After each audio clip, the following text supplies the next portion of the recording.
Hey everyone, and welcome to a new episode of my tutorial park. In this video I will show you how to build a giant topspin. Now I think this will be a nice spot for it. It's nice and I will make it flat. It's around 7 by 7 tiles, which is about the space that we need. Anyway, before I build one or start building, I will first show you some iterations of this ride that I have built in other parks. Okay, here's the version of this ride in Ducklink Mega Park. Here I made it 5 cars wide, total 7 wide. You could also go with 4 cars wide. I think 5 looks nicest. 4 could also easily work.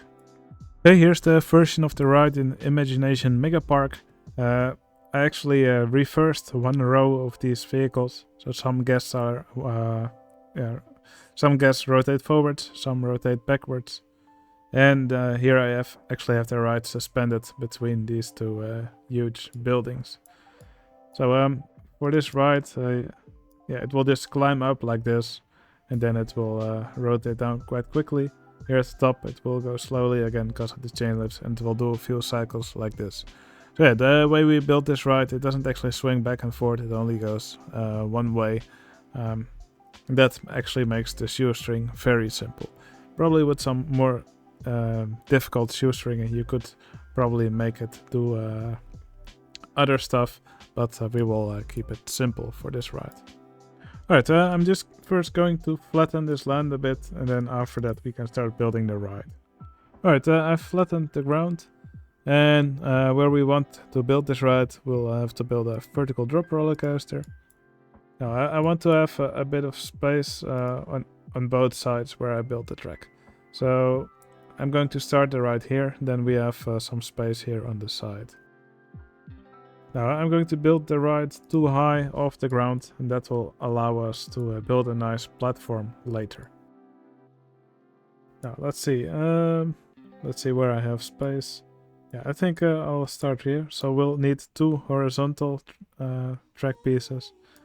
Then we go up steep with this track piece, so that's why I chose the vertical drop roller coaster track. Then we go vertical, and we make a quarter loop, another quarter loop, like so, and back to the horizontal track, like this. I will repeat this pattern 4 more times.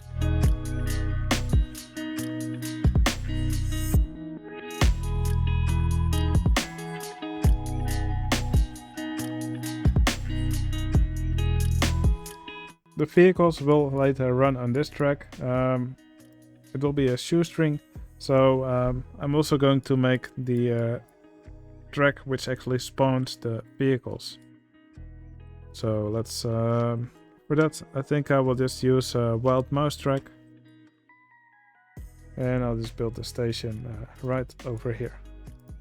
Doesn't really matter where you build the station, but it should be at the height where you want the guests to enter and exit. And I want the guests to enter and exit at this same height, so I'll just make it over here. Okay, behind this station we'll want to have some space for trains to spawn, so I'll just make some track here. I'll make it a little bit higher up so it doesn't, so it's not in the way for any other rides here or track that I want to build. Now, it doesn't have to be too big because the vehicles that we're going to use for this topspin will not be too big either. This should definitely be enough. Alright, I will just give this ride an entrance and an exit so we don't forget it later. Now for this ride we will also need a control track, and it will have to be the same shape as this part of the track. Now, because we probably don't want the control track to be visible to people who are viewing the park, that's also a good reason why I made this the ground level of this park so high up. That's to make it easier to actually hide shoestring tracks on the ground. Now, in some parks where I didn't actually have the ground very high up, I often would just hide the control track inside, partly underground and partly above ground inside a vehicle. So yeah, it really depends on how much space you have. But if you have your park high up, yeah, then it's easy to fit this track underground. Another thing you could try later is to make the vehicles on the control track invisible, and the track as well. But that comes with its own drawbacks. Anyway, I'm just going to quickly make a track that leads underground, and then I will also make a control track underground. Now what's going to be important for the control track when you build it is that it's exactly the same orientation as the above ground track. Even the rotation is important. So for example, if it's rotated 90 degrees or 180 degrees, if you run the topspin for a few cycles, you will already see the cars starting to desync. For example, the underground car could be in this section, while these cars could be in this section. If you put them in exactly the same orientation, the cars above ground and the cars on the control track will always stay synchronized. Alright, just going to make some underground track.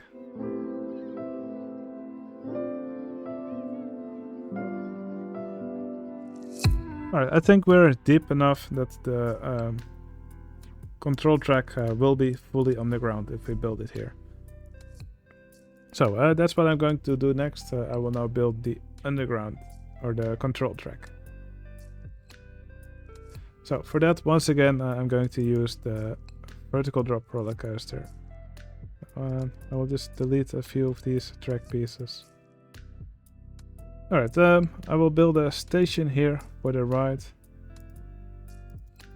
And over here, I'm just going to build a straight piece so we merge with the steel wild mouse. This is very important. So now in the tile inspector, I will make sure that I select this track piece. So I will control select this track piece. It has to be below the steel wild mouse. And if it's below, then if we move a train to here, it will actually move onto the vertical drop coaster track.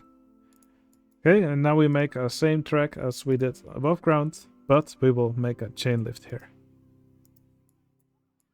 And it's important that this cheat is enabled to allow chain lifts on all track pieces. So we move up vertically here. See, chain lift is still selected.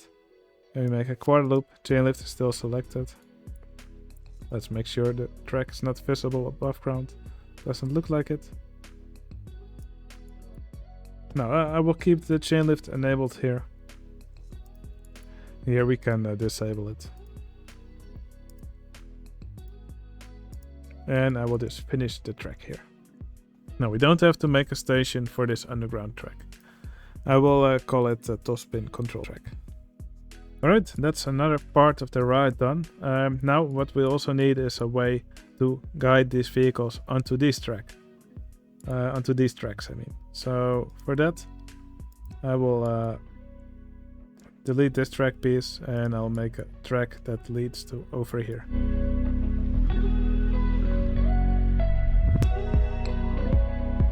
Right, it may be a little bit difficult to see, but I've made a track now here that leads into this straight track. So if I continue building like this, now these tracks are merged, and we'll have to make sure that this vertical coaster track is below the steel wild mouse track. Okay, it looks like it is. So cars that we move now will move on to the vertical track. Now I will delete this curve here and I will continue connecting these tracks, and I will rebuild these curves later.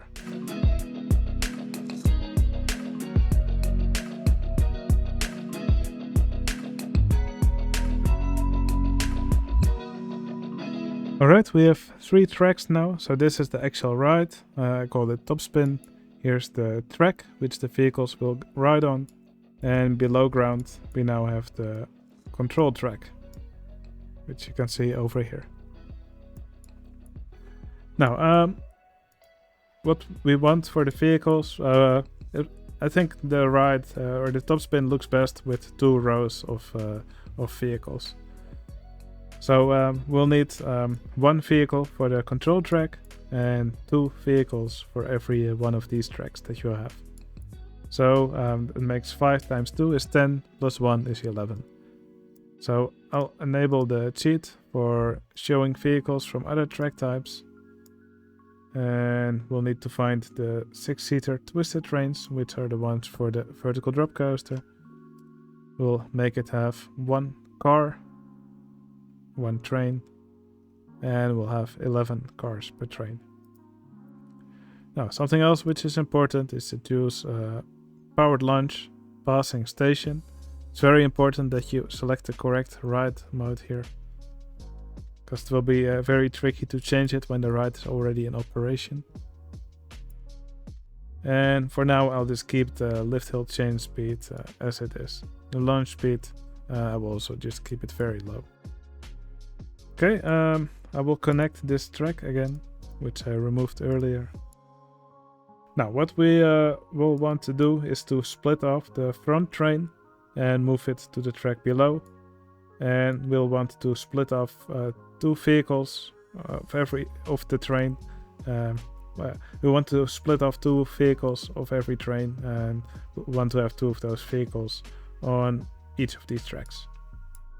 So I will test the ride and immediately close it. You can see all the vehicles have spawned here. This track that I built here is way too long, as you can see. And what I will do now is I will pause the game and I will move all these vehicles into their positions. So for that I will use the Ride Vehicle Editor, one of my most used plugins.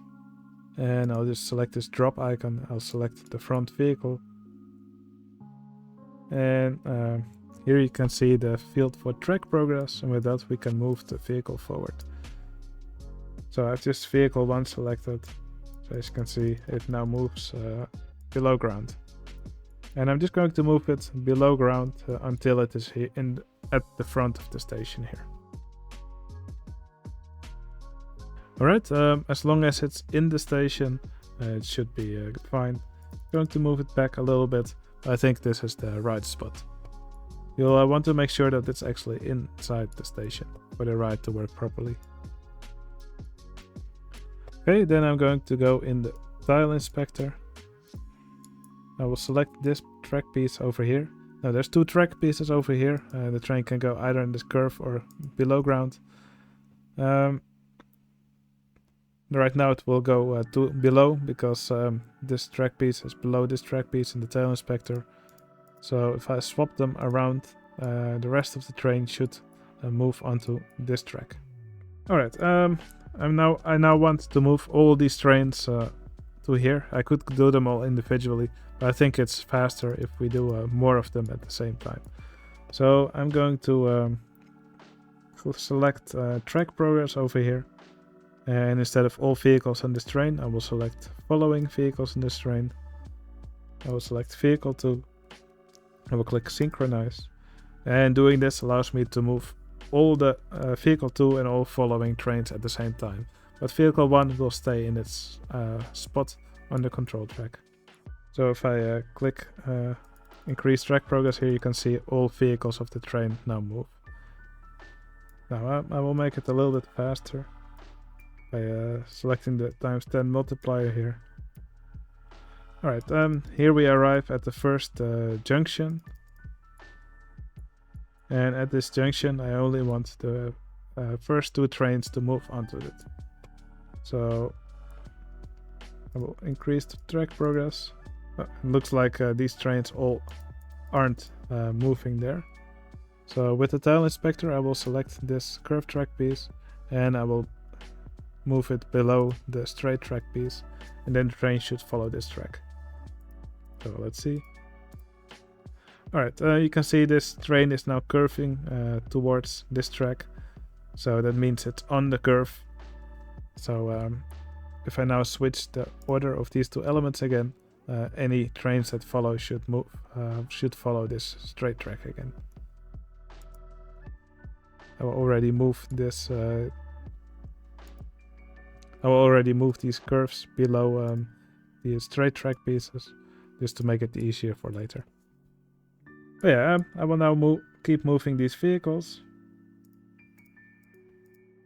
So vehicle 2 and 3 are now over here, and 5 and 4 and 5 should move onto this curve.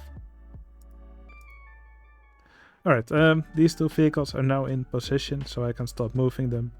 So I will select vehicle 4 here, and I will move vehicle 4 and all following trains. Now, you can see this vehicle is now on the curve. So I will swap these track pieces again, and I will continue moving them. Okay, these two vehicles are in position now, so I will move on to vehicle 6 and following. These two are also at the right position, so I will swap these track pieces so the rest of the train moves on straight ahead. Right, once again these vehicles are in position. These two are on the curve, so here I will do the final swap. Right, these two vehicles now approximately in position, so I will select vehicle 10 and 11, and I will move them into place.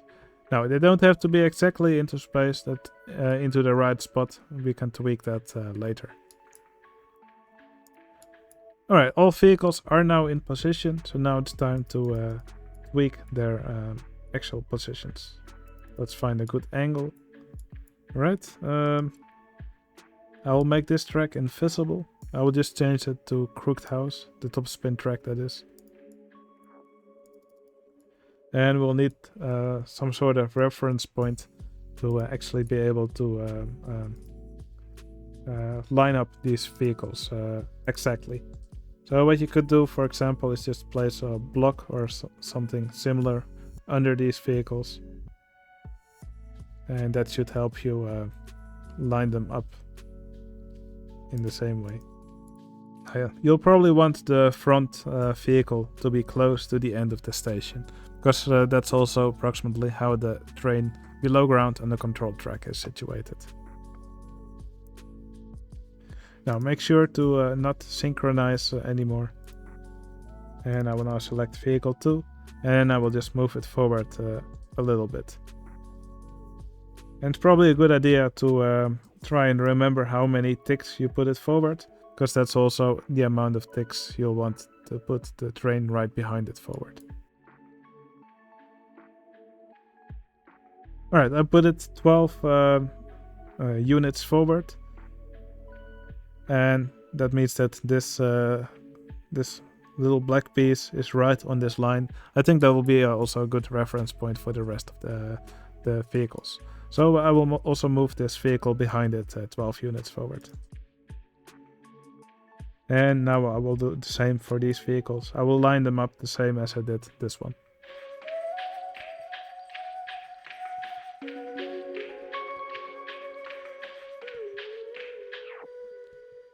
Alright, the front vehicles are lined up perfectly, but the vehicles the vehicles that spawn behind them don't really line up properly, especially for these last two, and that's most likely because these last two spawned on a curve and they probably ended up a little bit closer to each other as a result.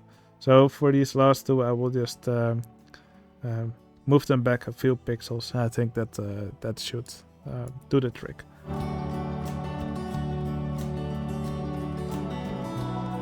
Alright, I think they're lined up nicely.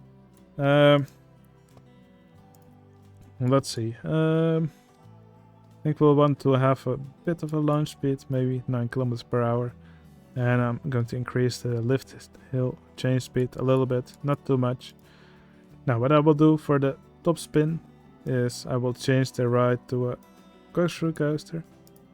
And I believe that allows us to set a number of circuits. So I'll just set it to 5. And then I'll change it into a lift. And let's see what the ride does when we open it.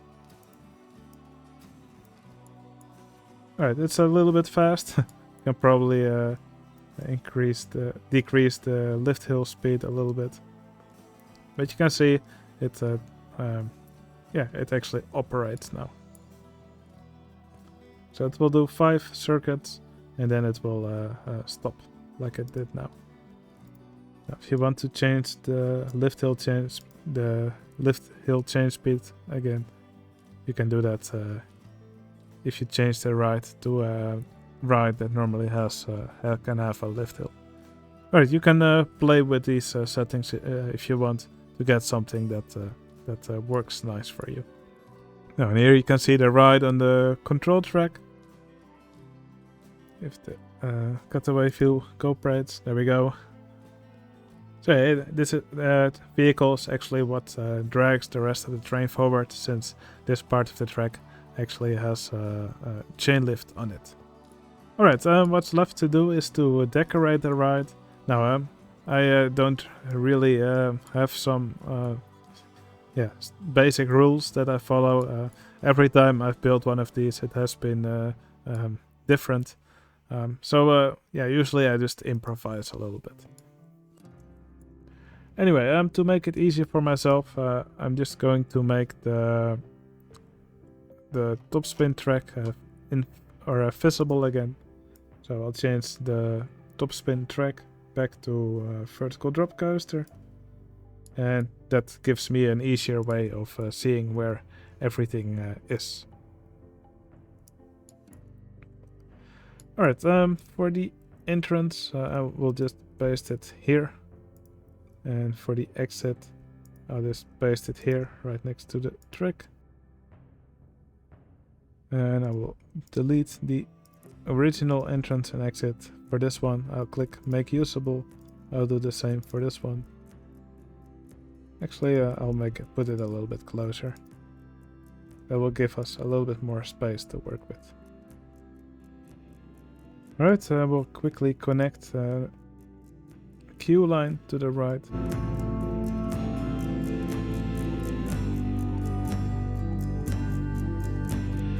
Alright, before I open the ride, I've noticed that the ride doesn't actually get its stats calculated. So, there's an easy fix for that. So, I changed the ride to a lift, but I will change it to, let's do a wild mouse coaster. Where is it? The steel wild mouse. So right now the trains get led into this curve and then into this infinite track. So that's probably where the ride calculation or the stat calculation function gets stuck. So what we will do is we'll just take a track piece over here. Let's take this one. And we'll move it down or up. I just moved it down here. So if we then close the ride, the stat calculation function should stop. Then if we test it again, it should immediately get its stats, like we see here. Now the stats are quite low, so we can change that using the ride vehicle editor. So we already have this ride selected. Then we go to edit ride here. We'll freeze rating calculation. Set it to the multiplier to times 100. And then we can set an excitement rating, an intensity, and a nausea rating. I'll set them all quite high. Alright, and then I will open the ride. We could probably increase the length of the queue here a little bit, but I will do that after I finish decorating the ride. That ride fits a lot of guests, so I think a long queue would definitely be practical for this kind of ride. Alright, for the decoration of the ride, I typically build some towers next to it, and the track that I like to use for that is a roto drop track, but you can use any kind of tower that you want, really. Okay, I will change this ride back to a lift, and then I will just make some towers next to it using roto drop track. Now we don't really need these station pieces, so I will just remove them. I have a hotkey set for deleting track pieces, which is Ctrl X. You can also just select that piece and press the trash can icon. And I will also paste these track pieces over here on this side.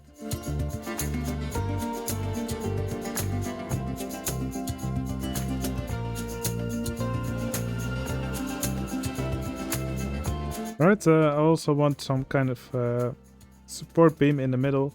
I will just try to find the middle of the height here. And I think I'll just use a monorail track for that. Sometimes I also use the dinghy slide track, but it might be a little bit too large. It's much larger than what you will typically see on a real topspin. Now I will move up this tower piece a little bit.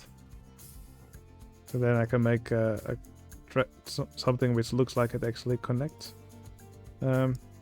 Typically I will just use some of these metal pieces. But maybe we could also use one of these mini golf holes. No, I'm just experimenting now.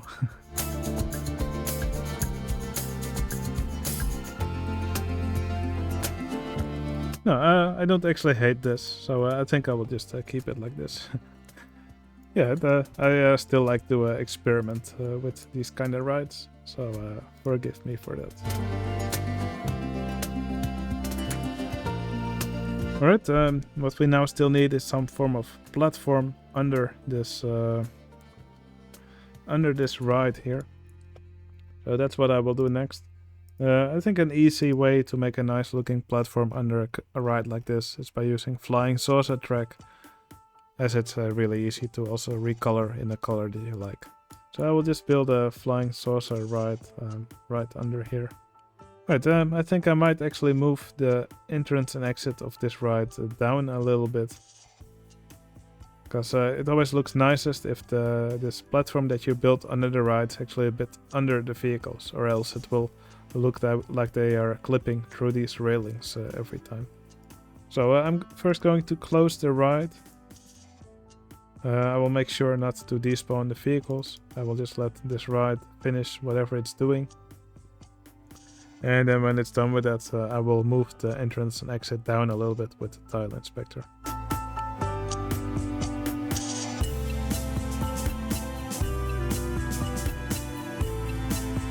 Doing this does mean that whenever guests exit, they will actually exit from the height of the original station. So at the exit here, they will drop down a little bit, but I don't think it will actually be very much visible.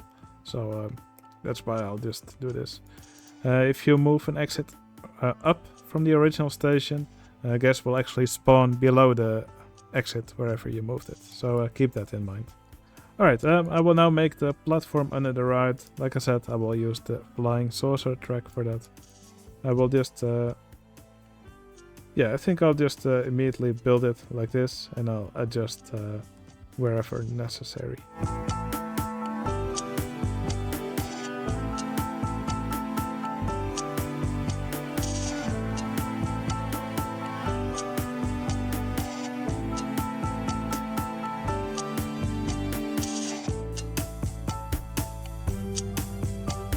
Alright, I've now made the entrance and exit invisible, and here you can see the new layout for the platform. So I just made a little extension here for the entrance and the exit, and the ride just goes around over here like this. Now, what I will do next, let me first quickly hide this support. Now, what I will do next is I will add some extra support for this top spin. Let me first do a little bit of landscaping under it, just to make the height of the ground a little bit higher around these supports. Alright, I want to make it look a little bit more sturdy, so I'm going to make some extra supports right next to the coaster here. So I think for that I will just use a single rail roller coaster track. Let me disable the cheat for enable all drawable track pieces, so we can make a small steep piece, and I will use this track piece and I'll place it around this top spin several times to make it look more sturdy. You can also double up this track piece if you want, just to make it look a little bit more thick.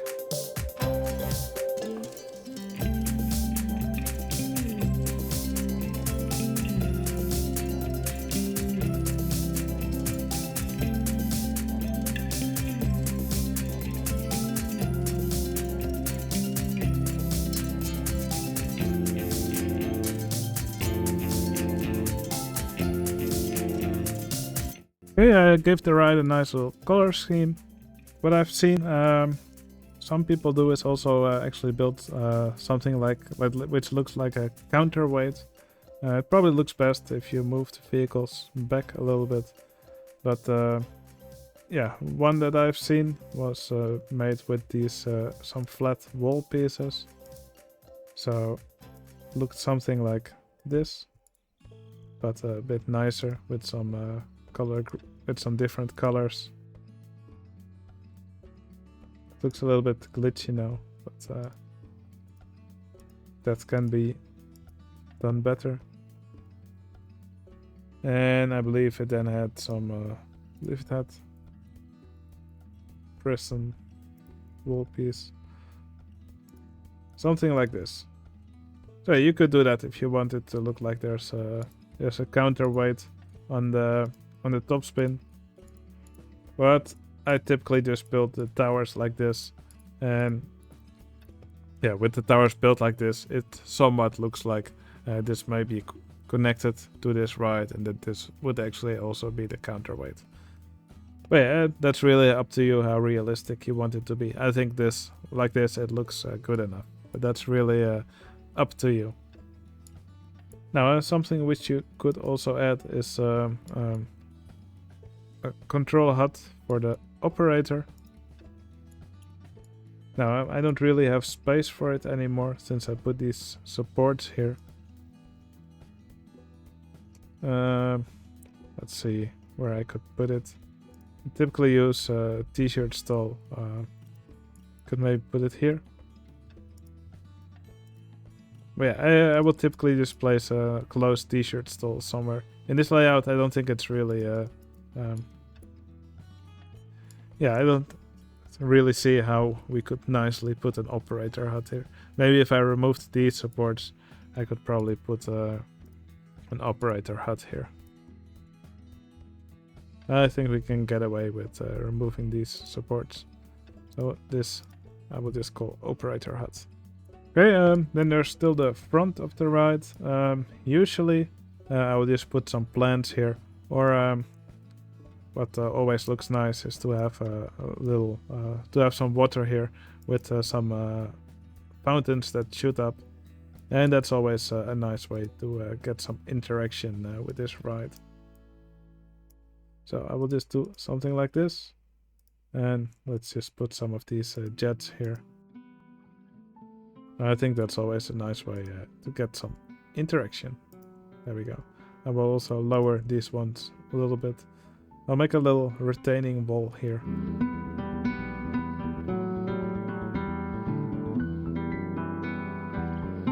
Alright, I will quickly do a little bit of work on the queue line and then I'll be back. Okay, I did a little bit more decorating around here. So here you can see the new queue for the ride. I also put some lamps here on the queue. I think that's always a nice thing to add. It just makes it look a little bit nicer, a little bit more finished. Some fences around, put some more lamps here, etc, etc. And all in all, I think it all just looks really nice. Now, I already mentioned I typically do these tower supports and all the surrounding structures and the platform different every time. So that will just be something you will have to experiment with. But yeah, I think it's very easy to do this in a nice way. So that will be something for you to play with. Or of course you could just follow whatever I did here. I think that's really all there is to say about this topspin ride. If you liked this video, please consider giving it a like. It would really help out my channel. So if you learned anything from this tutorial, be sure to let me know in the comments. And of course, if you want to see more videos like these, you can always subscribe to my channel. Now, there's just one more thing that I'm going to do, and that's that I'm going to add an entertainer to this area and name him after one of my patrons. And I think we can let an entertainer swim in the swim in the pool in front of the topspin.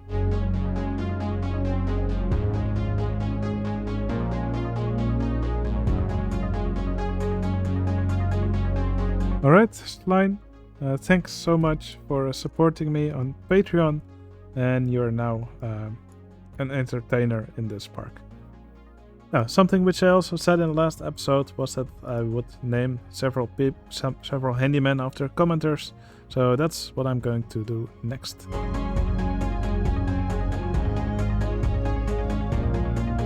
Alright, I've named one handyman after Jack Green, who actually was the person who asked for this tutorial several times. So I hope this tutorial is useful for you. And I named the handyman after Widget Kitty, a member on my Discord, and someone who replies to a lot of my videos. Alright, that was it for this video. Hope you enjoyed it, and I'll see you again in the next one. See you later.